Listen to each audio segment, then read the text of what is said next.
புத்தாதில பஞ்சவர்ண புத்தாதில நாகராச நாககன்னி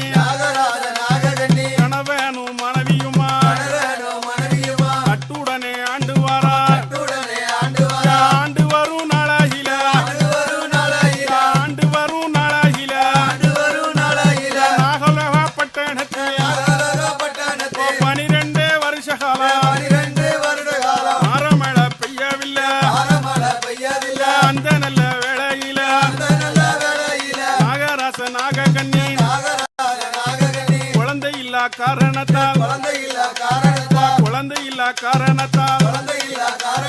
நாககன்னி பெண்கோடியா நாககன்னி பெண்கோடிக்கு 50 வருஷமாச்சு ஆணும் இல்ல பெண்ணும் இல்ல